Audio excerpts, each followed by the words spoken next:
والصلاة والسلام على أشرف الأنبياء والمرسلين وعلى آله وأصحابه أجمعين. قال الله تبارك وتعالى في القرآن المجيد والفرقان الحميد. بسم الله الرحمن الرحيم. يا أيها الذين آمنوا كتب عليكم الصيام كما كتب على الذين من قبلكم لعلكم تتقون. صدق الله العظيم. إن الله وملائكته يصلون على النبي يا أيها الذين آمنوا صلوا عليه وسلموا تسليما.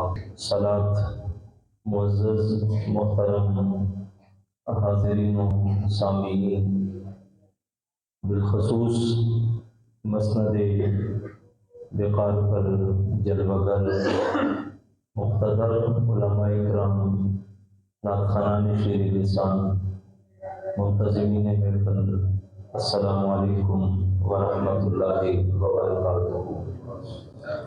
اختصار کے ساتھ چند باتیں آپ کے گوشت گزار کر کے میں اپنی گفتگو کو اختتام پذیر کروں گا۔ مبارکباد کے مستحق ہیں وہ لوگ جن کو اللہ نے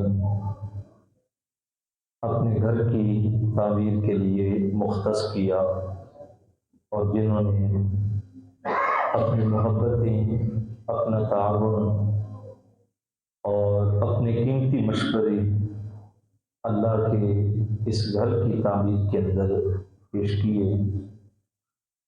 یہ بات ذہن میں رکھ لیں کہ یہ کام اللہ کی توفیق کے بغیر ممکن نہیں ہوتے۔ میں نے کتب میں پڑھا ہے کہ 3 چیزیں ہیں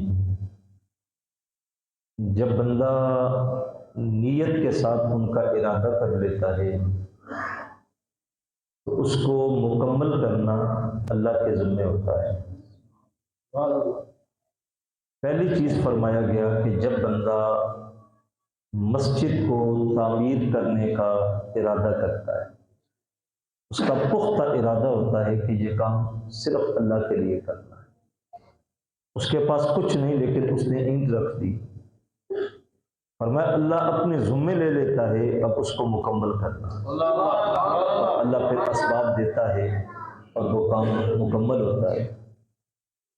دوسرا فرمایا جب بندہ بیٹی کی شادی کا، نکاح کا ارادہ کر لے کہ بیٹی جوان ہو گئی، اب اس کے ہاتھ پیلے کرنے ہیں اور وہ دن بھی رکھ لیتا ہے لیکن اس کے پاس ظاہری اسباب نہیں ہوتے، تو یہ اللہ کے ذمے ہوتا ہے کہ اللہ کہیں نہ کہیں سے اس کا کوئی نہ کوئی سبب لگا دے۔ اور تیسری چیز فرمایا کہ جب بندہ گناہ کو چھوڑنے کا پختہ ارادہ کر لے کہ میں گناہ نہیں کروں گا، یہ برا کام میں نہیں کروں گا، اللہ کے ذمے ہوتا ہے کہ اللہ اس کے لیے کوئی نہ کوئی سبیل نکال دے اور اس گناہ سے اس کو اللہ محفوظ کر دیتا ہے۔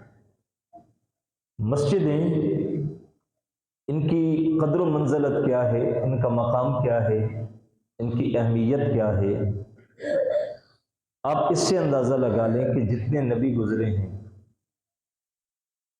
اگر انہوں نے کوئی اپنی شناخت پیچھے چھوڑی ہے تو وہ اللہ کے گھر مسجدیں ہوتی ہیں۔ وہ دنیا چھوڑ کے نہیں جاتے، کوئی کاروبار نہیں چھوڑ کے گئے، کوئی بنگلے کوٹھیاں نہیں چھوڑ کے گئے، ان کی پہچان وہ نہیں تھی۔ کسی نے بیت المقدس کو تعمیر کیا تھا، کسی نے خانہ کعبہ کو تعمیر کیا، اور میرے اور آپ کے آقا مولا صلی اللہ علیہ وسلم کی عادت کریمہ تھی، معمول تھا کہ حضور جہاں جاتے وہاں پہلے مسجد کو تعمیر کرتے۔ ہجرت کر کے مکے سے مدینے گئے تو مقام قباء پہ حضور ٹھہرے تھے تو وہاں مسجد بنائی، پھر مدینے میں داخل ہوئے تو حضور نے حجرے بعد میں بنائے، رہائشیں بعد میں بنائی، اللہ کا گھر مسجد نبی کو پہلے بنایا۔ تو یہ ایک مقدس کام ہے جس کو اللہ چاہے اس کو توفیق دے دیتا ہے۔ یہ جو ہم بڑی بڑی بلڈنگیں دیکھ رہے ہیں نا کہ 10 12 منزلیں بنی ہوئی ہیں اور بڑے بڑے ٹاور ہیں دنیا کے اوپر، جب قیامت کا جھٹکا لگے گا تو یہ سب کچھ اڑ جائیں گے، فنا ہو جائیں گے، ختم ہو جائیں گے۔ لیکن اس کڑے وقت میں بھی اللہ مسجدوں کو برباد نہیں کرے گا، ان کو اپنی طرف اٹھا لے گا۔ یہ زمین کے اوپر کعبۃ اللہ کی بیٹیاں ہیں، یہ برباد نہیں ہوں گی۔ اور دوسری بات یہاں یہ سمجھنے والی ہے کہ جب اللہ نے خانہ کعبہ کی تعمیر کروائی تو اس وقت ابتدائی تعمیر میں جو پتھر لائے گئے ان کو توڑا جاتا، دیوار بنانے کے لیے تو جو ذرے بکھرتے اس سے ان کو جمع کیا جبریل نے، اور پھر اپنے پروں پہ رکھ کے آسمان کی طرف اڑے، بلندیوں پہ جا کے انہوں نے پروں کو حرکت دی تو وہ ذرے زمین پہ بکھرے، جہاں جہاں ذرہ گرا ہے وہاں وہاں مسجد تعمیر ہو۔ بندہ کہے کہ میں نے یہ جگہ دے دی، یہ میں نے خرید کے دی، یہ سعادت بندے کے لیے اعزاز تو ہے نا، لیکن یہ جگہ اللہ نے اس وقت سے مسجد کے لیے اس کا انتخاب کر لیا، لہٰذا ہم نہ بھی دیتے تو کوئی اور خرید کے دے دیتا، ہم نہ بناتے تو کوئی اور بنا لیتا، چونکہ اس جگہ پہ مسجد نے ہی بننا تھا اور انتخاب اس کا تھا تو اس نے بننا تھا۔ تو یہ سعادت ہے، اور یہاں اتنے بابرکت لوگ ہیں۔ ہمارے ساہیوال کے ایک بزرگ ہیں، معروف عالم دین ہیں، جامعہ فریدیہ کے بزرگ ہیں، انہوں نے ایک واقعہ لکھا ہے کہ ایک شخص تھا، اس نے مسجد بنانے کا ارادہ کیا کہ میں اللہ کا گھر تعمیر کرتا ہوں، لیکن مال اس کے پاس بڑا تھا، اس نے کہا کہ میں خود ہی بناؤں گا، کوئی چندہ شندہ کوئی دیتا بھی تو وہ نہیں لیتا۔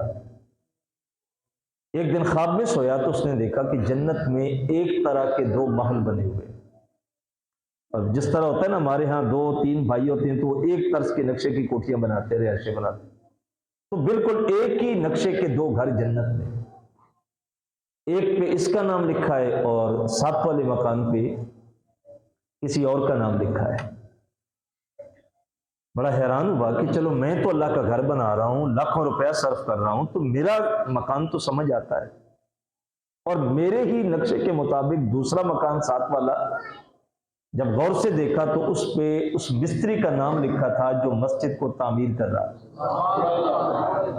اس نے کہا یہ تو بات سمجھ نہیں آ رہی کہ میں کروڑوں روپے بھی صرف کروں اور یہ بندہ مجھ سے مزدوری بھی لے، دیہاڑی بھی لے، اور اس کا مکان بھی اسی طرح کا جنت میں جیسا میرا ہے۔ اس نے صبح آ کے اس مستری کو بلا کے پوچھا کہ میں نے رات کے خواب دیکھا ہے، تو ماجرا کیا ہے؟ جبکہ تم مجھ سے پیسے لے رہے ہو، دیہاڑی لے رہے ہو، مزدوری لے رہے ہو، تو بات سمجھ نہیں آ رہی۔ اس نے کہا کہ بندہ خدا، ماجرا یہ ہے کہ جب چھٹی کا وقت ہوتا ہے، میرا ٹائم پورا ہو جاتا ہے، تو میں آدھا گھنٹہ اللہ کا گھر سمجھ کے اور لگا دیتا ہوں کہ میں کچھ دے نہیں سکتا، تو چلو یہ تو میں کر سکتا ہوں نا کہ اللہ کے گھر میں آدھا گھنٹہ زیادہ لگا لوں۔ اس نے محلے داروں کو بلا کے کہا یار اتنے سے کام پہ اتنی سعادت ملتی ہے تو سارے پیسے شامل کرو، اگر بدلے میں اللہ تمہیں بھی گھر دے دے تو مجھے کیا مسئلہ ہے۔ تو صاحب یہ اتنی بابرکت جگہ ہوتی ہیں اور اتنے بابرکت کام ہوتے ہیں، لیکن یہ اللہ خوش نصیب لوگوں سے رہتا ہے۔ بس اوقات بندہ کہتا ہے یار فلاں کو ملا ہوں، اتنا کروڑ پتی بندہ اور اس نے کچھ بھی نہیں دیا، بھائی اللہ نے اس کے مقدر میں لکھا ہی نہیں تھا، اس کا پیسہ بہت زیادہ تھا لیکن اللہ نے اپنے کاموں میں اس کا شامل کیا ہی نہیں۔ یہ جس کو وہ قبول کرتا ہے وہ دیتا ہے، ہوتا بہت کچھ ہے بندے کے پاس۔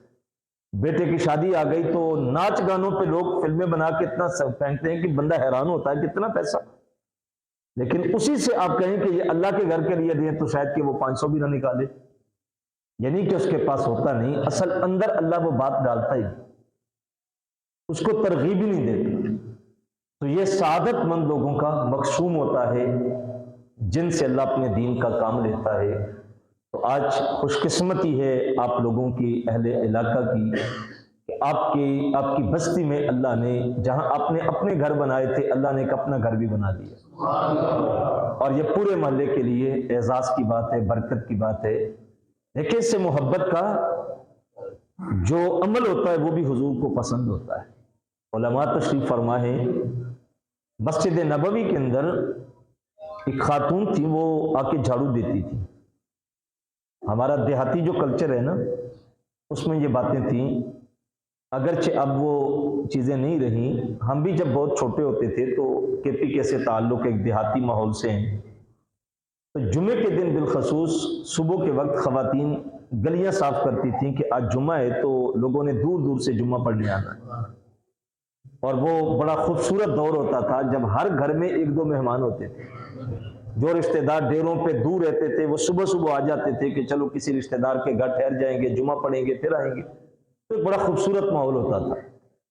اور ہمارے ہاں جو کے پی کے جس علاقے سے ہمیں کوہاٹ ضلع سے، تو وہاں پانی کی بڑی قلت ہوتی ہے، تو ہم نے مسجدوں کے اوپر ٹینکیاں بنائی ہوتی ہیں، تو پھر خواتین صبح صبح نلکوں سے بالٹیاں بھر بھر کے لاتی تھی اور اس ٹینکی کو بھرتی تھیں کہ یہاں لوگوں نے جمعہ پڑھنے آنا ہے۔ تو یہ کلچر کسی دور میں پایا جاتا تھا۔ تو وہاں بھی یہ تھا کہ وہ خاتون آتی تھیں اور جھاڑو دیتی تھیں مسجد نبوی میں، گلی میں، کہ مسجد صاف ہو جائے، اور حضور کو بڑی محبوب تھی وہ۔ 2 دن گزرے تو حضور کو نظر نہیں آئی۔ حضور نے صحابہ سے پوچھا کہ وہ جو صفائی کرنے خاتون آتی تھی وہ نظر نہیں آ رہی۔ عرض کی حضور اس کا تو انتقال ہو گیا، رات کا وقت تھا، آپ کا قیمتی لمحہ تھا، وہ عام سی عورت تھی تو ہم نے آپ کو جگانا گوارا نہیں کیا کہ آپ کو تکلیف ہوگی، آپ جائیں گے جنازہ پڑھنے، تو قیمتی وقت تھا، عام سی عورت تھی تو ہم نے جنازہ پڑھ کے دفن کر دیا۔ تو حضور کے لفظ سننے کے قابل تھے۔ میرے حضور فرمایا جو اللہ کے گھر کو صاف کرتی ہے تم اسے عام سمجھتے؟ اور حضور فرمایا مجھے لے جاؤ اس کی قبر پہ۔ حضور خود چل کے اس کی قبر پہ گئے اور دعا مانگی جو اللہ کے گھر کی صفائی کا خیال کرتے۔ نعرہ تکبیر، نعرہ رسالت، تو یہ انتہائی بابرکت لوگوں کا حصہ ہوتا ہے جن کو اللہ یہ سعادتیں نصیب کرتا ہے۔ تو یہ کام یہ نہیں کہ یہ ہو گیا ہے اور جو رہ گئے ہیں وہ رہ گئے ہیں، یہ بعد میں اس نظم کو چلانا بھی ہے۔ آپ اس میں شامل ہو سکتے ہیں، اس کا سسٹم چلانے کے لیے، اس کا نظم چلانے کے لیے بھی آپ اپنا اپنا حصہ اس میں شامل کر کے اس کو اور بہتر کر سکتے ہیں اور اچھا کر سکتے ہیں۔ اور یہ الحمدللہ ایک اچھا ہے کہ اتنی خوبصورتی کے ساتھ مسجدوں کو بنایا جاتا ہے، جس طرح ہم اپنے گھروں کو خوبصورت کرتے ہیں۔ اللہ کے گھر اس سے بھی خوبصورت ہوں، لیکن دوسری بات یہ ذہن رکھ لیں کہ مسجدوں کی خوبصورتی اچھے قالینوں سے نہیں ہوتی، اچھے فانوس سے نہیں ہوتی، اگرچہ یہ جائز ہے، ہونا چاہیے، اچھا کرنا چاہیے، لیکن حقیقی جو خوبصورتی ہوتی ہے مسجد کی وہ نمازیوں سے ہوتی ہے۔ جتنی مسجدیں نمازیوں سے بھری ہوتی ہیں اتنی مسجدیں آباد ہوتی ہیں، اور اگر ان کو اجاڑ کے رکھیں گے، ویران رکھیں گے، تو یہ مسجدیں قیامت کے دن اللہ کے سامنے اہل محلہ کی شکایت کریں گی، اے اللہ مجھے بنایا تو تھا لیکن آباد نہیں کیا۔ وہ کسی نے کہا تھا کہ مسجد تو شب بھر میں بنا لی ایمان کے ان حراریوں نے، من اپنا پرانا پاپی ہے برسوں میں نمازی بن نہ سکا۔ تو یہ نہ ہو، جس خوبصورتی کے ساتھ مسجد بنائی، کاش وہ وقت بھی آئے کہ محلے دار بیٹھ کے سوچیں کہ یار یہ مسجد تنگ ہے نمازیوں کے لیے، اس کو وسیع کرنا ہے، مزہ پھر ہوتا ہے۔ ہم خود آئیں، ہماری نسلیں آئیں، اللہ کے سامنے جھکیں۔ یہ مسجدیں بنائی ہی اس لیے جاتی ہیں کہ یہاں اللہ کی بندگی ہو، اس کی عبادت ہو، اس کے حضور جھکا جائے۔ اور پھر دوسری سعادت یہ دیکھیں کہ بالکل ماہ رمضان کا قرب ہے، 2 دن کے فاصلے کے اوپر یہ مبارک مہینہ کھڑا ہے جو ہمارے پاس آنا چاہ رہا ہے، اور ان دنوں میں تو ویسے ہی پھاٹک کھول دیے جاتے ہیں، اور اللہ نے یہ سعادت بھی اس امت کو دی ہے کہ ہمارے اوپر اللہ نے ماہ رمضان کو فرض کیا، اتنا خوبصورت مہینہ ہمیں عطا کیا۔ دیکھیں نا، آپ کو جس چیز سے محبت ہوتی ہے، جس شخص سے محبت ہوتی ہے، جب اس کے ملاقات کا دن رکھ لیا جائے، وقت رکھ لیا جائے کہ فلاں دن ملاقات ہوگی، فلاں دن فلاں جگہ جانا ہے، تو کبھی دیکھا کہ جو لمحے قریب آتے ہیں تو کیفیت کیا ہوتی ہے؟ جس سے آپ کو حقیقی محبت ہوتی ہے، اس کے ملاقات کے لمحے قریب آتے ہیں تو بندہ بے چین ہوتا ہے کہ یہ راتیں، یہ دن، یہ گھنٹوں میں گزر جائے۔ اچھا، یہی کیفیت میرے اور آپ کے آقا و مولا کی ماہ رمضان کے لیے ہوتی ہے۔ حضور ماہ رجب سے ہی دعائیں شروع کر دیتے، ماہ شعبان میں دعائیں کرتے تھے، اے اللہ ان میں برکتیں ڈال اور مالک ہمیں رمضان سے ملا دے۔ اتنا بابرکت مہینہ ہمیں دیا گیا، لیکن ہمیں اس کو سمجھنا ہوگا کہ یہ ماہ مبارک ہمیں عطا کیوں کیا۔ اچھا، ایک تو مشکل تھا، ظاہر صبح سے لے کر شام تک بھوکا اور پیاسا رہنا مشکل ہے، اللہ نے اس کو آسان کتنا کیا کہ جب خطاب کیا تو محبت سے کیا، یا ایھا الذین آمنوا۔ یہ جملہ آپ نے سنا ہوگا کہ کوئی مشکل کام کہہ دے نا تو بندہ کہتا ہے کہ یار کام تو بڑا مشکل تھا، لیکن اس نے اتنی محبت سے کہا کہ میں ٹال نہ سکا۔ اگرچہ عمل مشکل تھا، لیکن اللہ نے اہل ایمان سے خطاب ہی اتنے محبت جملوں میں کہا کہ ان کی ہمت باندھ گئی کہ ہم نے یہ عمل کرنا ہی کرنا ہے۔ دوسری بات یہ کہ اللہ نے اس مشکل کو مزید آسان کیا، کما کتب علی الذین من قبلکم۔ یہ بات تو آپ جانتے ہیں کہ جب کوئی حکم انفرادی ہو تو مشکل ہوتا ہے، اجتماعی ہو تو آسان ہوتا ہے۔ ہم اس کی مثالیں لیتے ہیں، آج کل بجلی کے بل بہت زیادہ آ رہے ہیں، ہر بندہ تنگ ہے، رو رہا ہے، اتنا استعمال نہیں، یونٹ نہیں جتنا ٹیکس ہے، لیکن روئیں دھوئیں بابیلا کریں، احتجاج کریں، بل تو جمع کروانا ہے اور کرواتے ہیں، قرض لے کے بھی کرواتے ہیں۔ کیوں؟ اس وجہ سے کہ یار سارے دے رہے ہیں نا، اجتماعی ہے۔ لیکن اگر سارے سیالکوٹ سے معاف کر کے انہیں کہیں کہ جناب صرف یہ 100 پورے کا ہلکا دے گا، باقی کوئی بھی سیالکوٹ کا بل نہیں دے گا، تو 100 روپیہ دینا بھی مشکل ہو جائے گا، باقی نہ دے اور ہم دیں۔ کیوں؟ اگر تو روزہ صرف ہمارے اوپر ہی ہوتا تو شاید کہ ہم اس کو مشکل سمجھتے، رب نے اس کو آسان کرتے فرمایا صرف تم پہ فرض نہیں کیا، تم سے پہلے جو گزر گئے یہ تو ان پہ بھی فرض تھا۔ یہ روزے تو وہ بھی رکھتے رہے، تو کہا اچھا اگر وہ رکھتے رہے تو پھر ہمیں کیا ہے؟ ہم نے اپنی ہمت کو تیار کیا، اپنے آپ کو تیار کیا، تو یہ بابرکت مہینہ ہے جو ہمارے پاس آ رہا ہے۔ اللہ نے اس کو فرض کیوں کیا؟ اللہ بھوکا دیکھنا چاہتا ہے؟ اللہ ہمیں پیاسا دیکھنا چاہتا ہے؟ نہیں، ہمارا دین تو یہ کہتا ہے کہ جب آپ کسی پیاسے کو پانی دیتے ہیں اور جگر تر ہوتا ہے تو اللہ راضی ہوتا ہے۔ آپ کسی کو لقمہ دیتے ہیں بھوکے کو تو اللہ راضی ہوتا ہے، آپ کسی کو لباس پہناتے ہیں تو اللہ راضی ہوتا ہے۔ اور دیکھیں ہمارے دین کا مزاج، صدقہ فطر رکھا، فطرانہ رکھا، روزہ ٹوٹ جائے تو غریبوں کو مساکین کو کھانا دو، قسم توڑ دی تو مساکین کو کھانا دو۔ یہ دوسروں کے ساتھ ہمارا ربط جوڑا گیا کہ اب کھانا پینا دوسروں تک اس کو بانٹے، تاکہ جو بھوکے ہیں جو پیاسے ہیں یہ ان تک بھی یہ نعمتیں پہنچتی رہیں۔ تو اللہ ہمیں بھوکا نہیں رکھنا چاہتا، اللہ ہمیں پیاسا نہیں رکھنا چاہتا، اس کے خزانوں میں کوئی کمی نہیں، تو پھر اس نے ایک مہینہ بھوک اور پیاس کیوں دی؟ جبکہ وہ ہم سے محبت بھی کرتا ہے، وہ ہم سے پیار بھی کرتا ہے، اس نے اتنی رحمتیں ہمارے اوپر انڈھیل رکھی ہے۔ وجود کو دیکھیں تو پاؤں کے ناخنوں سے لے کر سر کے بالوں تک ایک ایک وجود کا حصہ بہت بڑی نعمت ہے۔ خارج کے نعمتوں کو دیکھیں تو هو الذی خلق لکم ما فی الارض جمیعا، جو کچھ کائنات میں ہے سب کچھ تمہارے لیے ہے، بھی ہمارے لیے، ہمارے اوپر نعمتوں بھی انڈھیل رہا ہے، اور پھر بھی کہا کھانا نہیں پینا نہیں، بندہ بھوکا پیاسا بلک رہا ہے، کیوں نہیں کھانا کیوں نہیں پینا؟ کہا یہ بھی ایک میرا محبت کا انداز ہے۔ اور آپ اس کو ایک مثال سے سمجھیں گے کہ ماں باپ کو بچوں سے کتنی محبت ہوتی ہے۔ ایک ماں اور ایک باپ کو ہی پتہ ہوتا ہے، محنت کرتے ہیں، تگ و دو کرتے ہیں، کوشش کرتے ہیں، اور یہ مشکل لمحہ ہوتا ہے کہ اولاد کی آنکھ میں آنسو آئے، یہ ماں باپ کبھی گوارا نہیں کرتے، اور اس خوشیوں کے لیے، ان آنسو سے بچنے کے لیے در در کی ٹھوکریں کھاتے ہیں۔ بوڑھا باپ ہے کمر پہ بوریاں اٹھا رہا ہے، بوڑھا باپ ہے سیمٹ کے دھابڑے اٹھا رہا ہے، کیوں کہ میرے بچوں کو آسودگی ہو، میرے بچوں کو سہولت ہو، میرے بچوں کے پاس جو نعمتیں مانگے وہ ہو، اور اس کے لیے وہ کوشش کرتا ہے۔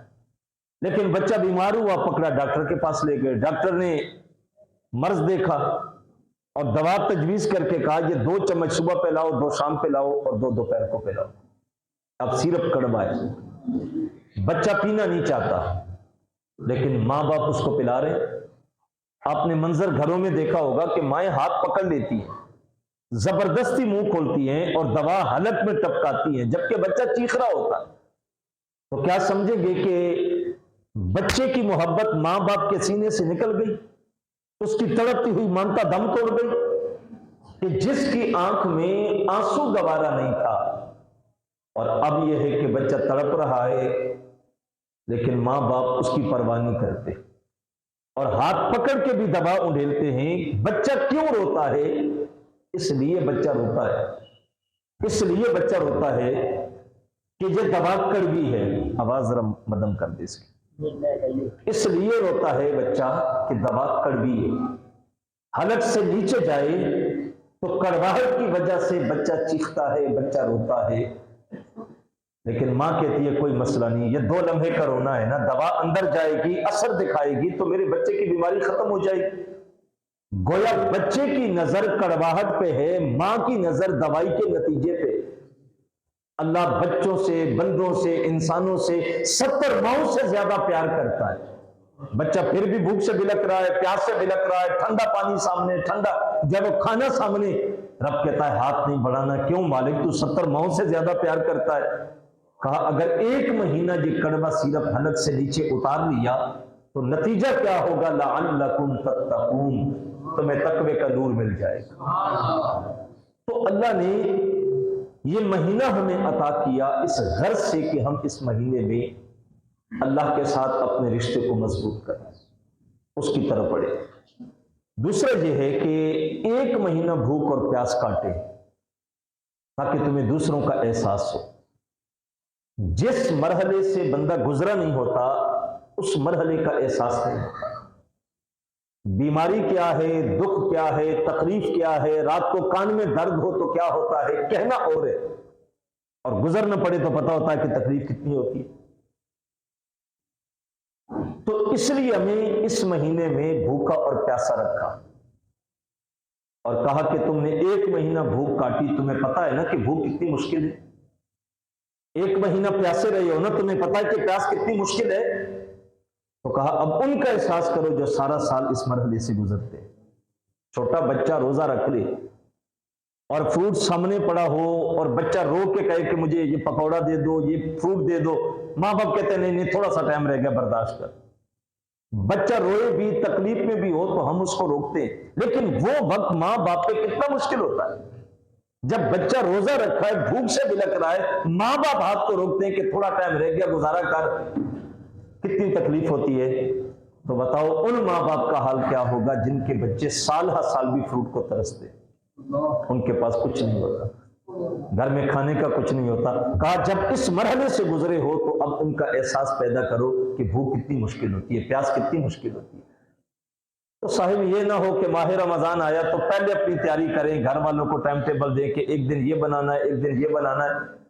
کوشش کریں کہ دائیں بائیں ضرور دیکھیں کہ ہماری گلی محلے میں کتنے لوگ ہیں جو پسے ہوئے، جن کو کچھ میسر نہیں ہوتا، کھانا میسر نہیں، پینا میسر نہیں، فروٹ میسر نہیں، عید کے دن لباس میسر نہیں۔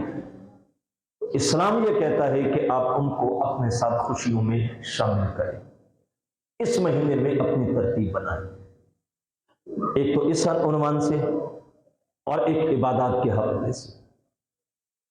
روزہ کیا ہے؟ روزہ ایک تو یہ کہ بھوک اور پیاس، دیکھیں نا ہم دن کے وقت میں فروٹ نہیں کھاتے، کھانا سامنے پڑا نہیں کھاتے، پانی کی بوتل سامنے پڑی ہے کوئی دیکھنے والا نہیں پیتے، کیوں؟ اس لیے کہ اللہ سے ڈرتے۔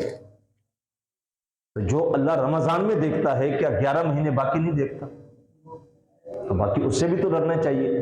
دیکھیں جب اللہ کا خوف، حشر کا خوف پختہ ہو جائے نا تو بندے کے اندر خود بخود نیکی آ جاتی ہے۔ میں نے ایک بزرگ کا قول پڑھا ہے، ان کے پاس ایک جوان آیا، کہنے لگا حضرت بازار سے گزرنا ہوتا ہے معمول سے کام کاج کے لیے تو آنکھ پاک نہیں رہتی، تو کوئی وظیفہ بتا دے۔ بزرگ نے کہا بیٹا بتاؤں گا لیکن ایک شرط ہے کہ کام میرا کرنا پڑے گا۔ جوان نے کہا حضرت بتائیے۔ انہوں نے ایک دودھ کا پیالہ بھرا اور بالکل کناروں تک بھرا، انہیں پکڑا کے کہا بازار سے گزر کے سامنے نکر پہ ایک بندہ بیٹھا اس کو دے کے آنا ہے، لیکن شرط یہ ہے کہ قطرہ دائیں بائیں کناروں سے گرنا نہیں چاہیے، اور اگر گرے گا تو میرا بندہ آپ کے ساتھ ہوگا، اس کے ہاتھ میں جوتا ہوگا، جہاں قطرہ گرے گا جوتا مارے گا۔ تو اس نے کہا حضرت قبول ہے۔ پیالہ پکڑا ہاتھوں میں، پوری نظر پیالے پہ، چلتے چلتے چلتے پہنچ گیا، بڑا خوشی خوشی واپس آیا کہ قطرہ گرا بھی نہیں اور کام بھی ہو گیا۔ واپسی آ کے کہا حضرت پیالہ تو میں نے پہنچا دیا، قطرہ گرا بھی نہیں، تو آپ مجھے بتائیں کہ میں گناہ سے کیسے بچوں گا؟ تو کہا پتھر قطرہ گرا کیوں نہیں؟ کہا حضرت میری توجہ پیالے پہ تھی کہ اگر قطرہ گرے گا تو جوتا پڑے گا تو بازار میں لوگ دیکھیں گے تو میری تو عزت خراب ہو جائے گی۔ کہا پتر یہی نسخہ ہے، گناہ کرتے سوچنا کہ اب گناہ کروں گا تو حشر کے دن جوتا پڑے گا، تو اگر سوچ اچھی کر لے گا تو گناہوں سے بچ جائے گا، نظر اٹھے گی نہیں۔ تو جب اللہ کا خوف اندر اتر جاتا ہے اور انسان پختہ اپنے آپ کو کر لیتا ہے اللہ کے ساتھ، پھر خود بخود گناہ چھوٹتے چلے جائیں۔ ورنہ ماہ رمضان میں بھی نگاہیں پاک نہیں رہتی، ماہ رمضان کے اندر بھی ناپ تول میں کمی ہو رہی ہے۔ لوگ کہتے ہیں یہی تو سیزن ہے کمانے کا، اور بھائی سیزن تو ہے لیکن دولت کمانے کا نہیں ہے، جنت کمانے کا۔ یہ کاروبار کو وسیع کرنے کا نہیں تھا، یہ تو نیکیوں کو زیادہ کرنے کا سیزن تھا کہ اس میں ہم درود پڑھتے، استغفار کرتے، تسبیح ہاتھ میں ہوتی، باوضو رہتے۔ یہ تو اس لیے مہینہ دیا گیا، لیکن ہم نے اس کو بھی کاروبار سمجھ لی، ذخیرہ اندوزی شروع ہو گئی، ریٹ آسمانوں کو چھونے لگے۔ جو پہلے کبھی کبھی غریبی کھا لیتا تھا، اب امیر کی جو ہے وہ دسترس سے بھی باہر چیزیں چلی گئی۔ تو یہ اس لیے تو نہیں تھا کہ ہمیں یہ مہینہ اس مقصد کے لیے دیا گیا۔ دیکھیں اللہ کے محبوب علیہ الصلوۃ والسلام نے ارشاد فرمایا کہ جو برا قول نہیں چھوڑتا، لغویات کو نہیں چھوڑتا، اللہ کو بھوکا اور پیاسا رہنے کی ضرورت ہی نہیں۔ حضرت مولا علی رضی اللہ تعالیٰ عنہ فرماتے ہیں کہ روزہ کھانا اور پینا چھوڑنے کا نام نہیں ہے، روزہ نام ہے گناہوں کو چھوڑنے کا، جھوٹ کو چھوڑنے کا، لغویات کو چھوڑنے کا۔ سادی سی مثال ہے کہ آپ نے اس حال میں بیٹھے اور آپ نے اے سی لگائے، کھڑکیاں ساری کھلی، روشن دان کھلے، دروازے کھلے، آپ 2 گھنٹے تک اے سی چلا کے کہتے ہیں یار ٹھنڈک کوئی نہیں۔ بھائی ٹھنڈک تو تب اندر پیدا ہوگی جب کھڑکیاں دروازے بند کرو گے۔ روزوں کا نور اندر تب پیدا ہوتا ہے جب گناہوں کی کھڑکیاں اور دروازے بند ہو جائیں۔ اگر وہ بھی کھلے رہیں اور بندہ کہے کہ میں نیکیاں بھی تو کر رہا ہوں تو ساتھ گناہ بھی کر رہا ہوں، تو اس طرح نہیں صاحب۔ یہ مہینہ ہمیں اس لیے دیا گیا کہ اس میں اپنے اللہ کے ساتھ اپنے آپ کو مضبوط کریں، اپنے آپ کو جوڑیں، اللہ کے ساتھ ہمارے رشتے کو مضبوط ہونا چاہیے اس مہینے کے اندر۔ دیکھیں اب ٹائم ٹیبل بنائیں اپنا، ہر بندے کو پتا میرے اندر کتنی کمزوریاں ہیں، لکھیں یہ کمزوری ہے میرے اندر، اور میں کوشش کروں گا کہ میں ماہ رمضان میں اپنی اس کمزوری کو ختم کروں گا۔ نماز میں کمزوری ہے تو ختم کریں، جماعت سے پڑھنے میں کمزوری ہے تو ختم کریں، قرآن پڑھنے میں کمزوری ہے تو ختم کریں۔ نماز تراویح کا اہتمام ہے، ویسے نمازوں کے ساتھ قرآن مجید پڑھنے کی روٹین بنائیں۔ یار پورا 11 مہینے اللہ نے ہمیں آزاد کیا ہوا ہے، سارا کاروبار معاملات بھاگ دوڑ کرتے رہتے، اگر ایک مہینہ اپنے آپ کو تھوڑا سا ہم ایک روٹین میں لے آتے ہیں کہ زیادہ وقت ہمارا اللہ کی طرف گزرے، تو یقیناً اس کی برکتیں اللہ ہمیں نصیب کرے گا۔ تو انشاءاللہ یہاں پہ نماز تراویح کا بھی اہتمام ہوگا۔ ہمارے قاری جمیل مصطفی صاحب تشریف فرما ہیں، تو انشاءاللہ یہاں آئیں گے پڑھانے کے لیے۔ آتے گاڑی میں تھے تو میں نے کہا قاری صاحب منزل کی کیا پوزیشن ہے؟ اس نے کہا جی روزانہ 10 پارے سنا سکتا ہوں، اگر کوئی سننے والا ہو تو روزانہ 10 پارے بھی سنا سکتا ہوں۔ الحمدللہ اتنی اچھی منزل اور اتنا خوبصورت لہجہ ہوگا پڑھنے کا، تو کوشش کریں کہ ایک قرآن مجید سننے کی نیت کریں کہ ایک تراویح میں سنیں گے اور ایک قرآن مجید کم از کم۔ حضور جو قرآن اترتا تھا اس کو جبریل کے ساتھ دور کرتے۔ اب عائشہ صدیقہ رضی اللہ تعالی عنہ فرماتی ہیں کہ آخری دفعہ حضور نے جبریل کے ساتھ 2 مرتبہ دور کیا۔ ایک قرآن نمازوں کے بعد روٹین بنائیں اپنے پڑھنے کی، روزانہ پارہ پڑھ لیں، ڈیٹ پڑھ لیں، اور ایک قرآن مجید نماز تراویح میں اہتمام کریں۔ جہاں آپ کے قریب اچھا قاری کوئی پڑھ رہا ہے تو وہاں ضرور جائیں۔ اور یہ جو فیشن کے طور پہ ہم کہتے ہیں کہ جی دیکھیں 1.5 گھنٹہ قاری صاحب کھڑے ہوتے ہیں تو پھر کیسے پڑھیں؟ اور صاحب 1.5 گھنٹہ کھڑے ہونے میں کیا ہوتا ہے؟ جو بندہ مشین پہ کام کرتا فیکٹری میں وہ 8 گھنٹے کھڑا ہو لیتا ہے، جو روڈ پہ فروٹ بیچ رہا ہے وہ صبح سے لے کے شام تک کھڑا ہو کے بیچتا، وہ نہیں تھکتا۔ اور اللہ کے سامنے بندہ کھڑا ہو، اللہ سے ہم کلام ہو رہا ہو اور اس کی توجہ اس طرف ہو کہ دیکھیں 1.5 گھنٹہ 1.25 گھنٹہ ہو گیا تو پاؤں تھک گئے، یار نماز پڑھ کے باہر نکلیں، کوئی سیاست کی بات چل جائے تو 40 منٹ تو وہاں کھڑے ہو کے گزر جاتے۔ تو صرف دل کو سمجھانے والی بات ہوتی ہے، تو اپنے ارادوں کو پختہ کریں، نیت کو پختہ کریں، قرآن کے ساتھ اس مہینے میں اپنے آپ کو جوڑنا ہے، دیگر لوگوں کی طرف اپنی توجہ مبذول رکھیں، رشتہ داروں میں، قرب و جوار میں جو غریب اور مسکین لوگ ہیں، ہم جانتے ہیں کہ وہ سوال نہیں کرتے لیکن ان کے حالات اچھے نہیں، اس مہینے میں ان کو اپنی خوشیوں میں ضرور شامل کریں۔ ایک تو یہ ہے کہ اپنے معیار کے لوگوں کی افطاری کروانا، سٹینڈرڈ کے لوگوں کی، آپ ان کو بلا رہے ہیں، وہ آپ کو بلا رہے ہیں، یہ بھی ٹھیک ہے، لیکن کبھی کبھی ایک افطاری اپنے محلے کے پسے ہوئے لوگوں کے ساتھ کریں، جو مالی طور پہ آپ کے پائے کے نہیں ہیں، ان کو بلائیں، ان کے بچوں کو بلائیں، پھر آپ وہ افطاری کر کے پھر اندر سے پوچھنا کہ تسکین کتنی اترتی ہے۔ جب آپ اللہ کے لیے کرتے ہیں نا، ان سے آپ کو غرضی نہیں ہے، وہ آپ کے معیار کے نہیں، آپ کے پائے کے نہیں، لیکن آپ اس کے باوجود اللہ کو راضی کرنے کے لیے کرتے، تو پھر آپ دیکھیں گے کہ اس سے اندر نور کتنا اترتا ہے۔ تو ضرور ایسے لوگوں کو ان ایام کے اندر یاد رکھیں۔ میں بارے دیگر مبارکباد پیش کرتا ہوں ان احباب کو جنہوں نے اس خوبصورت مسجد کو اللہ کی رضا کے لیے تکمیل تک پہنچایا اور پوری خوبصورتی کے ساتھ اس کا کام کیا اور اس کو پوری دلہن کی طرح سجایا کہ یہ اللہ کا گھر ہے۔ اللہ ایک ایک اینٹ جس نے لگائی، اللہ اس کو اپنی بارگاہ میں درجہ قبولیت دے، اور آخرت کے اندر اللہ اس کا بہتر صلہ ان سب ساتھیوں کو عطا فرمائے جنہوں نے اس محبت کو بنایا۔ میرے حضرت تو فرمایا کرتے ہیں کہ تعاون کرنا تو دور کی بات ہے، ہم تو کہتے ہیں جو مسجدوں کو، مدارس کو گزرتے محبت کی نظر سے دیکھ لے، اللہ اس کو بھی اجر عطا کرے۔ اتنی بابرکت جگہ ہوتی ہیں جن سے محبت کرتا ہے کہ یار چلو میں نہیں کر سکا لیکن کام بڑا اچھا، وہ بڑی خوبصورت بنی، اللہ اس محبت پہ بھی اجر عطا کرتا ہے۔ تو اللہ سب کو دین دنیا کی بلائیاں نصیب فرمائے۔ میں انہی کلمات کے اوپر آپ سے اجازت چاہوں گا۔ وما علیہ الا البلاغ۔